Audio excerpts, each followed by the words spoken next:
Well, there's no sugarcoating it. That sucked. Welcome back, everybody. If you're new, my name's Nicholas, and this is Investing Against the Grain. For all those who are new to the channel, we've got a lot of new subscribers ever since I did my interview with Farzad. If you haven't seen that interview yet, hop on his channel, check it out. We had a nice 2.5 hour long conversation. We talked about everything, and honestly, we left a lot to be discussed still into the future. But I want to thank everybody who has subscribed recently. If you haven't subscribed, if you want to support the channel, feel free to hit the like button, hit the subscribe button, ring that bell.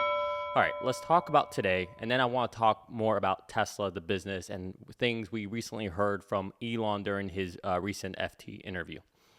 So first, let's talk about today. Today was brutal. Regardless of what stock you're invested in, if you're an S&P 500, no matter what, today was brutal. All right, what happened today was CPI data came out. And although the month over month was down, and it does seem like inflation might be slowing down, right? It's not accelerating as fast as it was. It still was more than what was expected by the estimates, okay? We still missed. So that naturally sent everything into a tailspin, okay? So, I mean, that just leaves the door wide open for the Fed. What's going to happen? What does this mean? All that.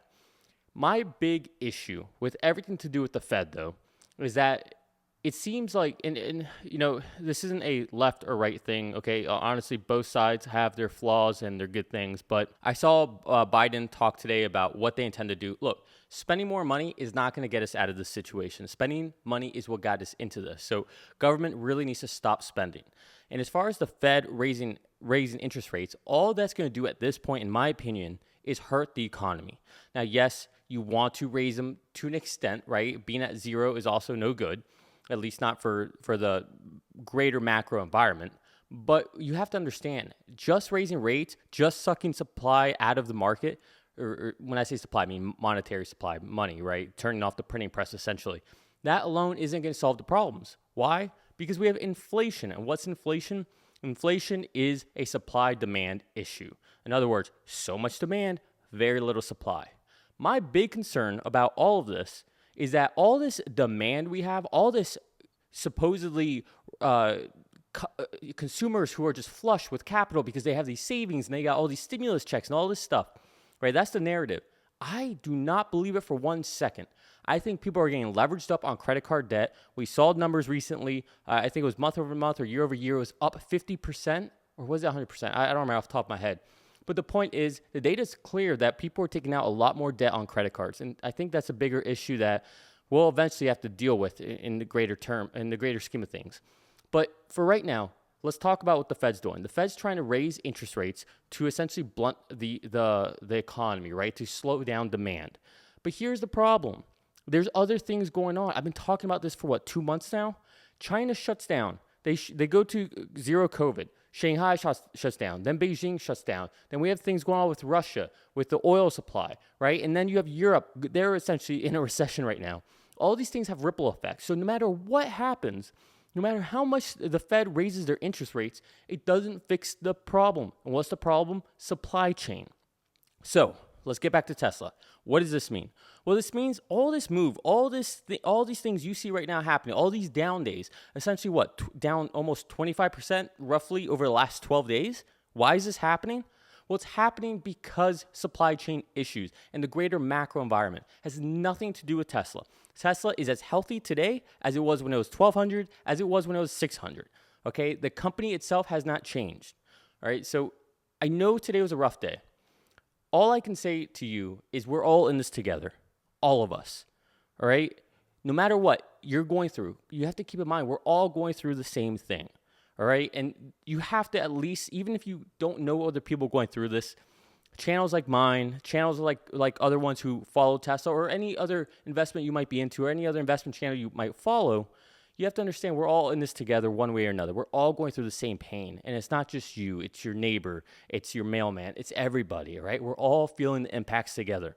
So don't think you're on the island alone. If you honestly just feel like you need a vent, feel free to comment down below. Let it out.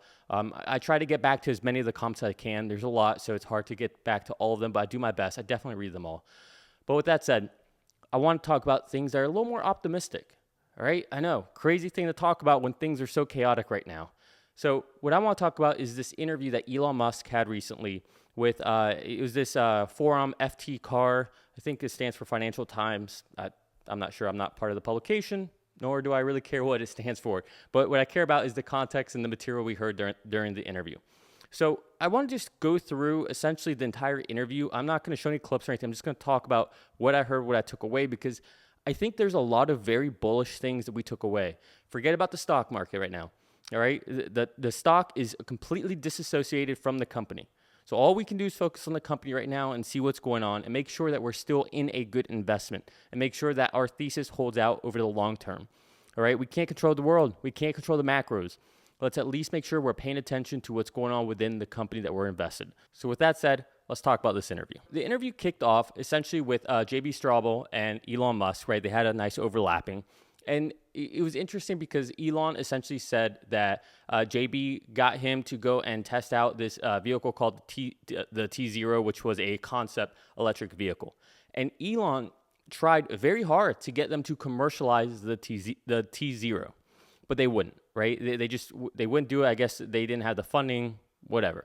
And so Elon decided, okay, well, no OEMs are doing this, right? And they're not taking it seriously. The T0 is not doing it. No one is really trying to move this forward. And so that's when Elon decided to get into into the concept of electric vehicles, okay? As far as making a company and going ahead and taking it by the reins. Right. He said in this interview that, had the OEMs or had, some startup really had potential and they were actually working on this, he wouldn't have even bothered. Right. But he saw that this is something that nobody was taking seriously. And even though he tried to push and persuade them to take this commercial, they weren't doing it. So that's when Elon decided with JB, okay, well, if they're not going to do it, we're going to do it.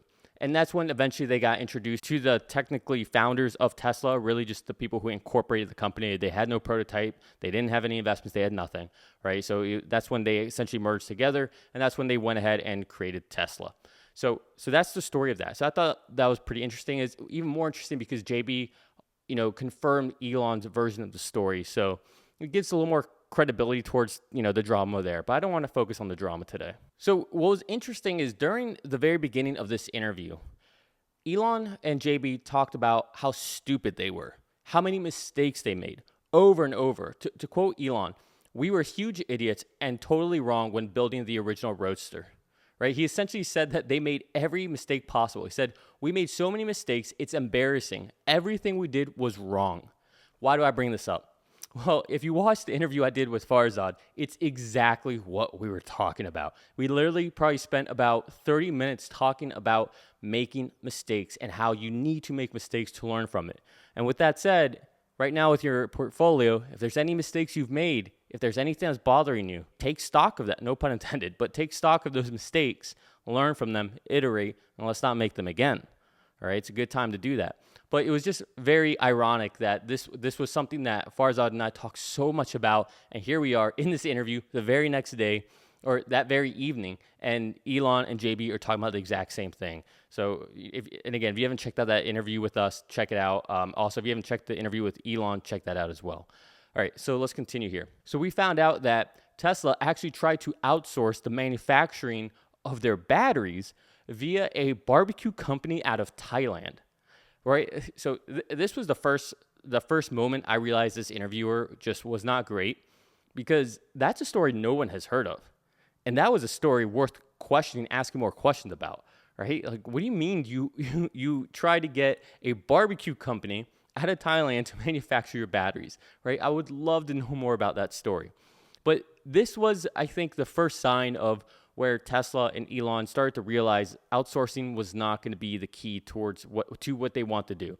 Right? They were already in a vertical of the electric vehicles that nobody was in. There was no supply chain. So if no one else was going to help them out or do it, they were going to have to vertically integrate everything and do it themselves. Then JB and Elon were both asked, do you think it's harder to start up an EV company today, or do you think it was harder back then? Right? And it's a fair question, because back then, like I said, there was no supply chain. Nobody knew if it could be done. Nobody believed in it. I mean, who wanted to invest in that, right? It was untested. It was unproven. But today, right? You have lots of people who are willing to back the next Tesla. You have supply chains that exist. You have proof of concepts. You have patents that Tesla openly lets you use. So it could be easier. But both JB and Elon agree that it's much harder today. And I think mainly it's because there's so much competition now, right? Everybody's there and everybody's trying to start at the same point. But Elon made a very interesting observation. Something that he said that I thought was very interesting was that he thinks that they're all making mistakes. And the biggest mistake that they're making is that they are trying to play in the deep end when they're not ready for it. Okay? In other words, he was saying that it's like playing a sport. And without ever practicing or anything, you decide to sign up for the Olympics. You're going to fail, right? You're not going to do well. And so his whole point was you need to start off in a smaller segment, all right, in a smaller vertical, like what Tesla did with the Roadster. And the reason you do that is because then you can make your mistakes. You can learn and slowly grow, right? You want to make your mistakes in a small volume of production, not in a large volume of production. And so I think that was essentially advice for all these companies, saying don't try to just go into mass volume production, right? Don't just try to dive into that. You've never made a car, right? And you're trying to just jump into volume production, right? That is a recipe for failure. Start small, make your mistakes, learn from those mistakes, slowly grow into volume production. And yes, that's the longer way to do it. You're not going to be able to catch up to Tesla anytime soon doing that, but it's the way I think that you have to go to survive. At least that seems to be Elon's opinion. So at this point, JB left the stage. It was just Elon. And then Elon was asked a question about, a few questions about Twitter, which honestly I just don't care about at this point. But he was asked if they thought that, or if Elon thought that the whole Twitter drama saga would have any impact or distraction with regards to Tesla sales or anything of the nature. And Elon said, to quote him, one, they're probably going to stop taking orders from a certain time frame, right? Certain lead time. So essentially, if it's going to be a year and a half before you get your vehicle, there's no point of even taking your order at that point, right? So I think that's smart too, because that can just make customers feel a level of disdain towards Tesla. And it's not their fault, right? They're production limited, so they're doing as much as they can. But Elon also said that he thinks zero about demand generation. He only thinks about production and trying to ramp up more supply, more vehicles, so that he can get it out to the greater population. So I think that is pretty bullish. I mean, it just shows you how strong the business is. So if that was any of your worry about demand generation, especially right now in times like this with inflation and everything's just skyrocketed, I wouldn't worry too much about it. Elon definitely does not seem to be losing any sleep over demand. So then the interviewer asked another question, essentially asking about a future product roadmap. And Elon, this was the first time, Elon said, this is not a forum for making new product announcements. Okay, so that was the first time he said it.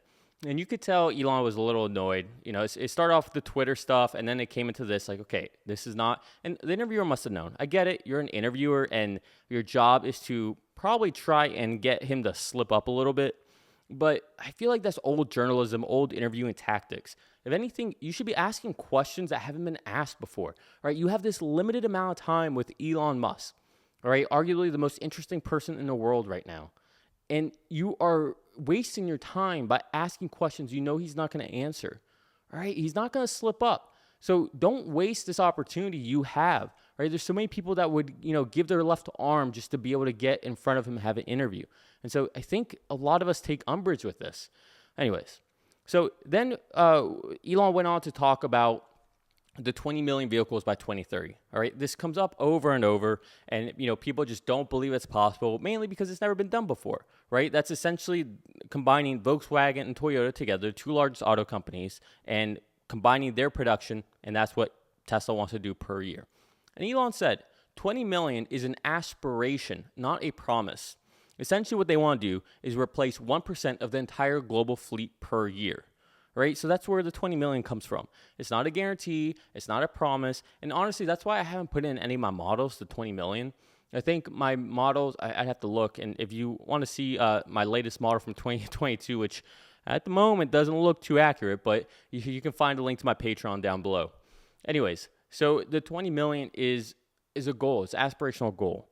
All right. So, the idea isn't to hold them to that. It's a goal. We have to have goals, and that's what it is. So, but then came the interesting comment. All right. So Elon had a couple of these, and that's really why I'm covering this. So Elon then said, people will be able to judge for themselves based on the products we unveil whether or not it is realistic to hit 20 million by 2030. So to me, that means they have plans. They know what's going on. They know what they plan on doing. And so that essentially lines up to the 20 million. I don't think 20 million is just trying to replace the 1% of the global fleet. I think they picked 20 million because they think they have a path to 20 million. All right. I don't think they would just arbitrarily say that, be like, oh, well, 1% of the entire fleet of the world, 20 million. All right, sure. Why not? All right. They have to they have to be able to get there. Right. So I don't think they would just throw that out without a path towards that goal. Right. Otherwise, what's the point of the goal? Then the interviewer actually asked what I thought was a pretty good question. And he asked Elon, what's harder, getting to where you are right now or getting to 20 million? And Elon said it's essentially going to be the same. All right. It's going to be equal difficulty. So moving forward, keep that in mind. All right. Everything that Tesla has had to go through to get to this 1 million vehicle delivery number for 2021. Well, we're about to go through all of that again, if not even more so, to get to 20 million. Now, it doesn't mean we're not going to have fun along the way. Obviously, right now we're not having fun, but it just means it's going to be painful probably. It's going to be a lot of work. It's going to take a lot of time. And some goals might not be met. Others might be exceeded. But just keep in mind, it's not just smooth sailing to 20 million. All right, it's going to be work. It's going to be difficult, and it's going to take a lot of luck and a lot of dedication and a lot of heads down by a lot of brilliant engineers and a lot of hardworking people within Tesla. Elon was then asked, what's the biggest uncertainty to getting to 20 million by 2030? And again, Elon clarified, look, that's just an aspirational goal. Like, I think you're getting too hung up on this 20 million number. But then he did answer.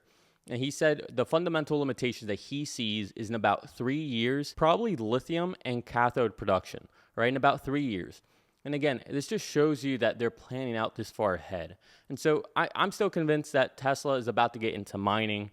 There were a few references about Elon saying that he would never rule out buying a mining company. Essentially, Tesla's philosophy is anything that is the limiting factor or the bottleneck towards accelerating the advent of renewable energy, as long as Tesla thinks that they can make that better, they will get into that business. So it's not a matter of, oh, we're a car company, we're not a mining company. No. If they think they can get into mining and make substantial improvements into the way mining is done, then they will get into that business. All right? Tesla is in the business of making things better and solving problems and doing things that really nobody else thought could be done. So I thought that was very bullish. And again, it hints even more so to the fact that I believe that Tesla is definitely about to get into the mining business, if for no other reason, lithium. There was a weird moment after this where, and again, I don't know where this interviewer got his information, but he essentially said that LFP batteries aren't recyclable. And he asked Elon a question. I don't remember what the question was, but Elon essentially shut it down saying, nope, you're wrong. They're 100% recyclable, just as much as any nickel-based battery. And, the interviewer just said, okay, I stand corrected. It was just weird. I mean, I would love to know where he got that information from, or if there's a little nuance into his I don't think it's his question. I think somebody else gave him that question to ask. So I would love to know the context behind that question. I thought it was interesting. Now, arguably the most bullish part of this entire interview is Elon was asked, how long do you plan to stay at Tesla? And his answer was, for as long as I can be useful. And I think as a Tesla investor, honestly, just on that alone, the stock should have been up 10 to 15% today. Yes, all right, we got these macro issues, but that alone, all right, that's been a fear a long time for a lot of Tesla investors, is what happens if Elon decides to step down or decides to hire another CEO, right? I mean, Elon is getting older. He's probably getting tired. He's working all these crazy hours. But Elon made it very clear. Essentially, until he declines cognitively, he will be at Tesla. That's how I understood this. And I found that to be extremely bullish. He was then asked about China and how much of their growth does it contribute over the long term. And Elon said 30%, right? 25 to 30%. So I thought that was pretty good. I think there's a lot of misconception that Tesla's entire growth is coming through China. I think that's not understanding what's happening right now. that's missing the whole picture about this revolution that we're in the midst of. All right. Tesla's growth is global. All right. And yes, China is a decent part of it. It's about a third or a quarter, but it's not everything. All right. There's many other markets and there's the rest of the world. So I get it, but I'm happy this question was actually asked, because this narrative needs to change, that Tesla's entire growth or their entire business is reliant strictly on China. Elon was then asked about a factory being built in Shanghai or in China, another gigafactory. And Elon essentially squashed this, saying, look, we're not building, or we're not here to make any announcements with regards to new factories. Right now, we're planning to expand Shanghai, which is everything we know about, right?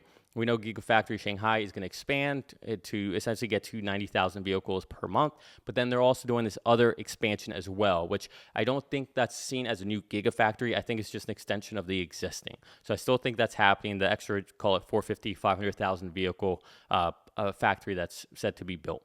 But then here we go again, right? Elon gets asked again, are you building a factory in Indonesia?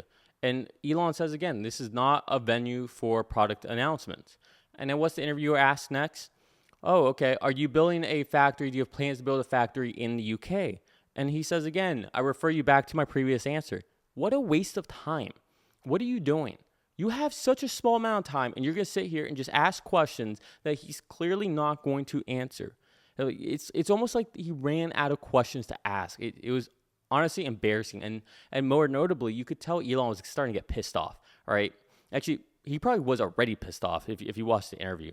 So I don't know what that was all about. But here was something interesting, because they were comparing, or he was asking a question about like Tesla versus other OEMs or the startups, and as far as being able to produce vehicles, volume production, all the speed, right? And this was a question that was actually asked by Herbert Diess, the CEO of Volkswagen. And he essentially asked about like how they ramp up and how they produce and move so quickly. And what Elon said was that we can whip out a prototype of a vehicle in 6 months with 100 people. We can get to high volume production with 10,000 people in 2 years. And that is 3 times faster than the rest of the industry. That's mind-blowing. All right, Elon knows their competitive advantage. He knows he has it. Everybody knows he has it. The only people that don't know it is Mary Barra and Joe Biden, apparently. Now, the part I was waiting for this entire interview was to talk about autonomy, FSD. Frankly, I don't know how this wasn't the beginning of the interview. This is the most interesting stuff happening at Tesla right now. But Elon said we are quite close to solving full self-driving, right? And what he was emphasizing is that you don't need to have the entire cognitive ability of humans in order to drive, right? In the big scheme of things, when we drive, it actually takes very little brain power for us as humans to drive, right? We do all these other things. It's not like it's very cognitively taxing. But what Elon was saying is, that's all you need is that part of artificial general intelligence, right? Or real world AI.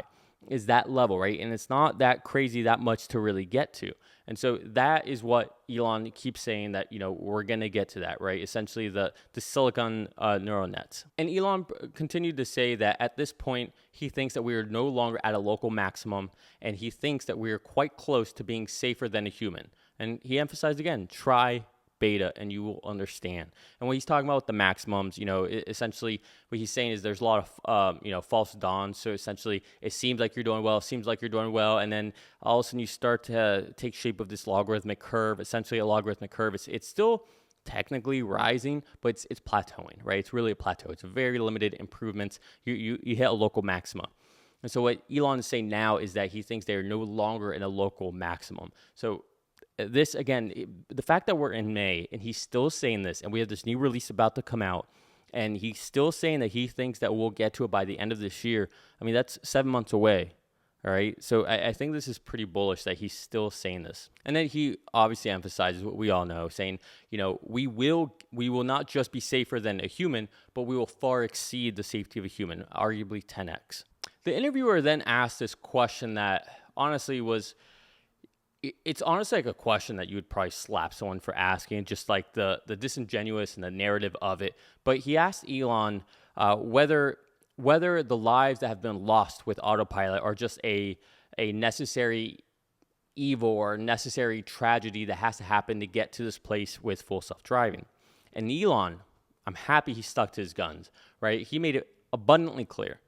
At no point has Tesla ever said any of their software, any of the autopilot is full self-driving capable or not in need of human supervision.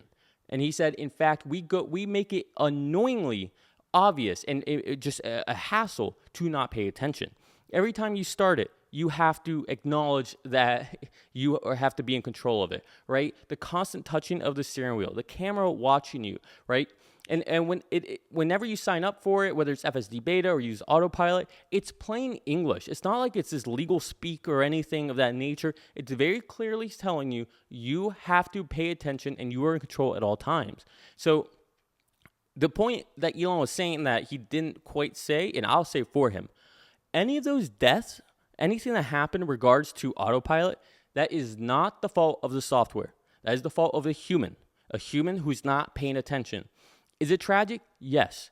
Do you have sympathy and empathy for these people and their families? Yes, of course. We're human. We get it. But blaming Tesla, blaming the software does not bring anyone back to life, and it does not solve the problem. It just puts blame on something that should not be blamed.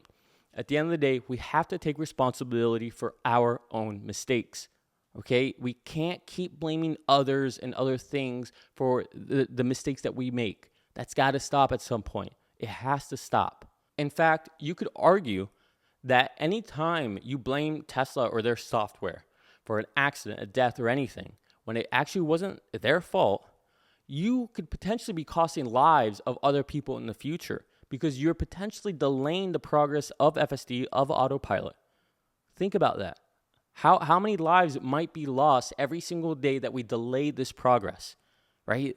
It's something you have to think about in the bigger picture of things. And then Elon went on to say something that I think we all need to sit with a little more and think about. He said that, you can save 90% of the lives. If we have 1 million deaths right now a year, let's just take easy number. You can save 90% of those lives. So say 900,000 people you save, but the 10% will sue you. And the bigger problem is that those 900,000 lives that you save, they don't know you saved their lives. But no matter what, Tesla is about doing the right thing, not the morally, this looks like you're doing a good thing, right? They're not there for moral perception of doing the right thing. They're there for doing the right thing. And what Elon said, if that means being sued by that 10%, then they'll do it because they know the right thing is to make this software.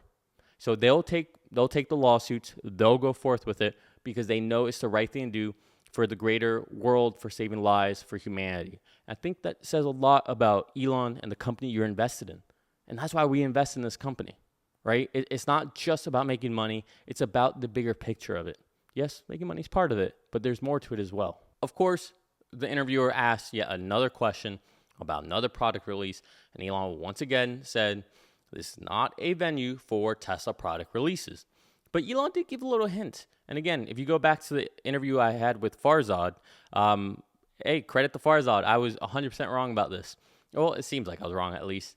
Elon said that there is a probability that Tesla will come out with a more cost-effective version of the Model 3, or in other words, the $25,000 vehicle. I'm still not convinced that they're going to make one, but Farzad did make some good points that it's really hard to argue with countries like India, Argentina, Brazil, Iran, right? Like these countries that, don't have roadways or rules or drivers the way we do in the United States or say Europe. They need vehicles as well. And so can you get a price point lower so that we can get more people into electric vehicles, even if they're not going to be able to have full self-driving? So I thought that was a valid point. Now, there's a lot more things I could talk about, but I want to leave it with two things that Elon talked about. First, he talked about their software engineers and their real-world AI team. He said that they arguably have the best software engineers in the world. And he said that they 100% have the best AI, real-world AI team in the world, even saying that they look around, they ask themselves, like, who else is doing what we're doing? Where's the competition? And there is none. And Elon even said that not only do they have a very clear lead when it comes to software compared to anyone else, but he thinks that they can easily extend that lead, right? And I think that's something else you have to be really bullish about. If you still think that you're invested into a car company, you're wrong. Right? In my opinion, you need to be invested into Elon and what he's doing. But we're invested in a software company. We're invested in an AI company. And that's the truth of the matter.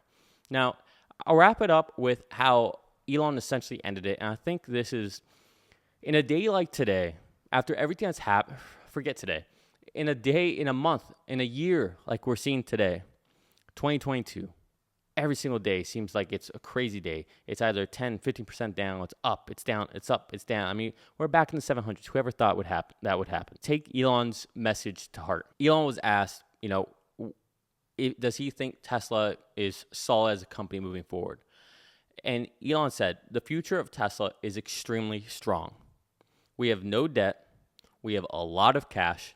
The future of Tesla is incredibly bright, and we will throw off a tremendous amount of free cash flow. All right, this is coming from Elon Musk, the person who knows everything going on with Tesla.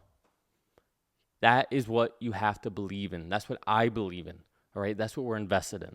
So although today was a very nasty day and we're all in this together, keep your head up. Remember about the bigger picture, the longer term vision, right? Because this will pass. So all I can say is keep calm and Tesla on. All right, we're going to leave it there. Do me a favor, hit the like button, hit the subscribe button, ring that bell. If you're a new subscriber, welcome to the channel. I really appreciate you guys subscribing. And to all the existing subscribers, great to see you again. All right, don't forget we have a Patreon link down below if you want to support the channel. And with that said, I love you all. Peace.